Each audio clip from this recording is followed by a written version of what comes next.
খেয়াল করেছেন কখনো? জীবনে মানুষ বদলায়, জায়গা বদলায়, সম্পর্ক বদলায়, কিন্তু কষ্টটা, আঘাতটা, বিশ্বাস ভাঙাটা, কেন যেন এই রকম আঘাত বারবার আসে। আপনি কি কখনো ভেবেছেন ঈশ্বর কি আমাদের শাস্তি দিচ্ছেন, নাকি আমরা কিছু বুঝতে পারছি না? কেন বারবার ভুল মানুষ, ভুল পরিস্থিতি, ভুল সিদ্ধান্ত আমাদের জীবনেই আসে? চলুন আজ আমরা এই গভীর প্রশ্নের উত্তর খুঁজব ঠাকুর শ্রী রামকৃষ্ণদেব, মা সারদা দেবী ও স্বামী বিবেকানন্দের শিক্ষা, বাণী ও জীবনের আলোকে। চলুন তাহলে শুরু করি। প্রথমে বুঝি সমস্যা। আঘাত আসলে কি? আমরা ভাবি আঘাত মানে কেউ বিশ্বাসঘাতকতা করলো, প্রিয় মানুষ ছেড়ে গেল, অপমান, অবহেলা। কিন্তু আধ্যাত্মিক দৃষ্টিতে আঘাত মানে আমাদের ভেতরের দুর্বল জায়গায় ঈশ্বরের হাত পড়া, যেখানে আমরা আসক্ত, অন্ধবিশ্বাসী, আত্মসম্মান ভুলে অন্যের ওপর নির্ভরশীল, অহংকারী, সেই জায়গাতেই আঘাত লাগে।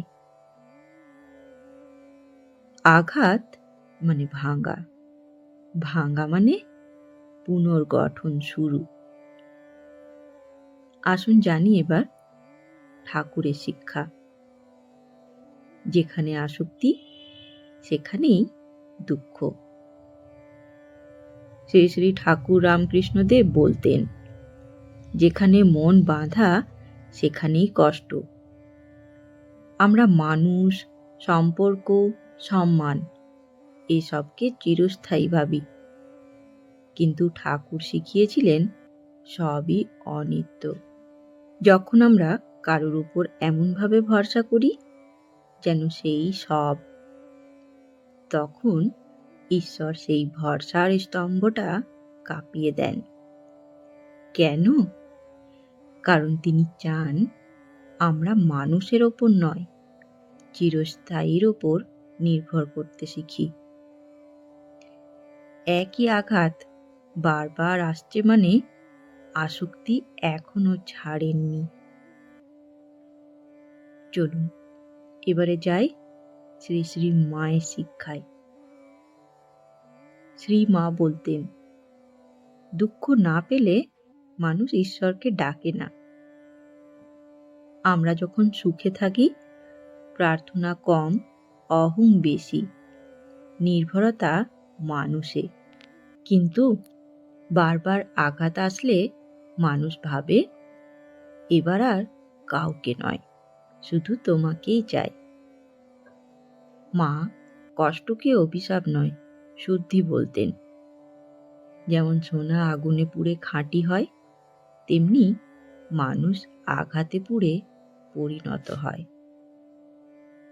চলুন এবারে আসি স্বামীজির শিক্ষায়। স্বামীজি বলেছিলেন, জীবন একটা শিক্ষা, যতদিন না শিখছ ততদিন পুনরাবৃত্তি হবে। আপনি যদি আত্মসম্মান শেখেননি, সীমা টানতে শেখেননি, না বলতে শেখেননি, নিজের মূল্য বোঝেননি, তাহলে এই ধরনের মানুষ আপনার জীবনে আসবে। এটা ভাগ্য নয়, এটা অসমাপ্ত শিক্ষা। কেন এই আঘাত বারবার আসে? চলুন এবার জানি। প্রথম কারণ, আমরা মানুষ বদলাই, মনোভাব বদলাই না। দ্বিতীয় কারণ, আমরা সম্পর্ক বদলাই, মানসিক দুর্বলতা বদলাই না।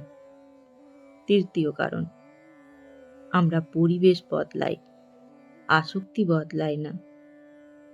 ঈশ্বর বলেছেন, জায়গা বদলালে হবে না, ভেতরটা বদলাও। তাহলে এখন কি করবেন? আসুন জানি কিছু বাস্তব উদাহরণ।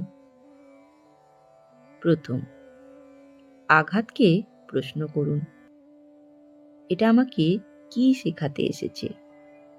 দ্বিতীয়, নিজের ভেতর দেখুন, আমি কি অতিরিক্ত নির্ভরশীল? আত্মসম্মান কম?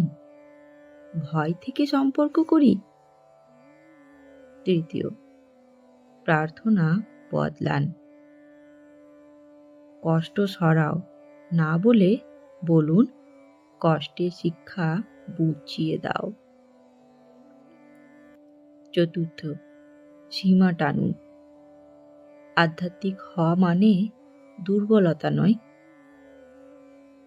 পঞ্চম, ঈশ্বরের উপর ভরসা আর নিজের উন্নতি, দুটোই একসাথে। ভাবুন, যদি এই আঘাতটা না আসতো, আপনি কি আজ এত গভীর হতেন? এত প্রার্থনা করতেন? এত সচেতন হতেন? সম্ভবত না। আঘাত আপনাকে ভাঙেনি, আপনাকে জাগিয়েছে। বন্ধুগণ, তাই আজকের এই ভিডিওতে আমরা বুঝলাম, একই আঘাত শাস্তি নয়, শিক্ষা। আসক্তি থাকলে দুঃখ ফিরবে, কষ্ট শোধন করে। শিক্ষা না শিখলে পুনরাবৃত্তি হবে। ঈশ্বর ভাঙেন যাতে নতুনভাবে গড়তে পারেন। তাহলে আমাদের করণীয় কি? মানুষে নয়, ঈশ্বরে ভরসা, আত্মসম্মান রক্ষা, আসক্তি কমানো, কষ্ট থেকে পালানো নয়, বোঝা, ভেতরের পরিবর্তন। শেষ কথা, আঘাত আপনাকে ধ্বংস করতে আসেনি, আপনাকে আপনার সত্য রূপে জাগাতে এসেছে। বন্ধুগণ, নিবেদন চ্যানেলেরই এক সদস্য রেণুকা চক্রবর্তী, তিনি আগের দিনের ভিডিওতে কমেন্ট করেছিলেন, আমরা বারবার একই আঘাত কেন পাই? তার এই প্রশ্নের উত্তরে আজকের এই ভিডিও। আশা করি রেণুকাদির মতো আমাদের প্রত্যেকেরই একই প্রশ্ন। আমি নিজের মতো করে যথাসম্ভব উত্তর দেওয়ার চেষ্টা করলাম। আপনারা কমেন্টে নিজের মতামত অবশ্যই জানান। আমি অপেক্ষায় রইলাম। ধন্যবাদ, ভালো থাকবেন। জয় ঠাকুর, জয় মা, জয় স্বামীজি।